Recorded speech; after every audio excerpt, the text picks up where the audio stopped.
Salut les otaku, c'est Notian. Au fait, vous savez qu'au Japon, il y a un autre mot pour désigner les mangas. Les BD, hein, si vous confondez encore avec animé, c'est que vous êtes des gros noobs. En fait, on peut dire comique, ou comiku si vous voulez, tout simplement. Oui, comme aux US. Et c'est même un mot assez pointu. En gros, le grand public dit manga, mais les connaisseurs disent comique. Étrange, n'est-ce pas? Attention, message spécial destiné à tous les fans de Castlevania période Symphony of the Night. La talentueuse artiste Kojima Ayami, créatrice de la plupart des couvertures et designs des volets sur PlayStation 1, 2 et Game Boy Advance, vient de sortir son premier artbook au Japon en décembre dernier. Celui-ci, appelé Santa Lilio Sangle Akai Yuri, nous présente sur 200 pages l'ensemble de ses réalisations que l'on avait l'habitude de ne voir qu'en petit dans des notices de jeux ou sur des couvertures de livres. Alors oui, il faut apprécier le romantisme baroque et gothique de ces personnages androgynes, mélancoliques, au milieu de fleurs ou tachés de sang. Mais quelle merveille au niveau des dessins! On y trouve beaucoup d'inédits, dont plusieurs créatures de la nuit, et des samouraïs, mais aussi, plus étonnant, des hommages à des mangas comme Blackjack, ou à des films comme Frankenstein, ou The Rocky Horror Picture Show. Bon, les otaku, je vous le redis si vous n'avez toujours pas compris. Cet artbook est celui dont vous avez toujours rêvé, si comme moi vous espérez encore voir un jour un Castlevania 2D en HD, avec un rendu peinture à l'huile, un moule à massa Castlevania quoi. Vous ne serez pas déçus, croyez-moi. L'artiste californien Chris Burden, surtout connu pour ses performances physiques autour du danger, est également un passionné du mouvement et du déplacement d'objets.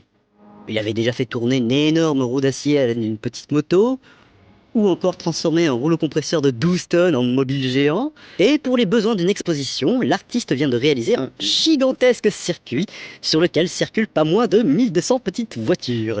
L'œuvre, qui s'intitule Metropolis 2, a pour but de dénoncer l'engorgement de Los Angeles par le trafic automobile. Alors oui, ça prend de la place et c'est légèrement bruyant comme sculpture, mais je suis sûr que quelque part il y a des téléspectateurs otaku des autominiatures que ça fait rêver. Hein? Avouez. Le comédien Patton Oswalt n'est pas un otaku né de la dernière pluie. C'est avec émotion qu'il raconte comment il attend la sortie du dernier numéro des Watchmen en 1987, ou qu'il écrit dans ses sketchs qu'il aimerait bien avoir une machine à remonter le temps pour empêcher Lucas de réaliser la prélogie. C'est pour dire si depuis ce temps il a vu évoluer la pop culture de tous les horizons.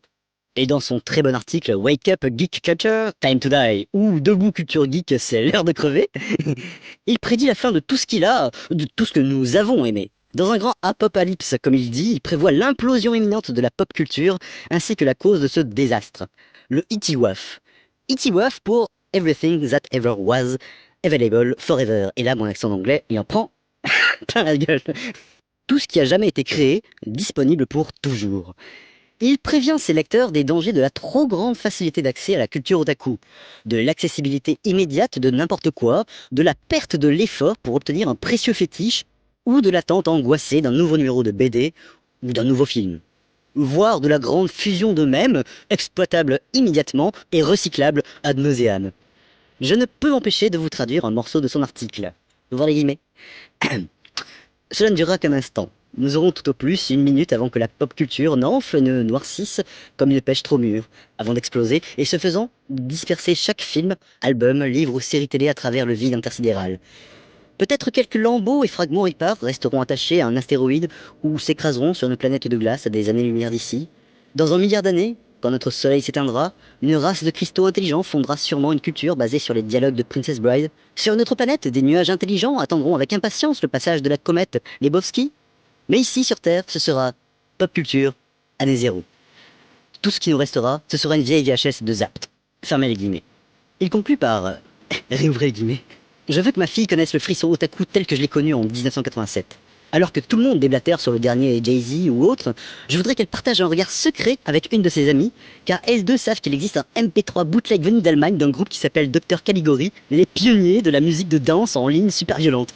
Je veux qu'elle puisse se délecter de ce regard secret pendant un moment, avant que les chansons de Dr Caligori soient utilisées dans des publicités pour des croisières.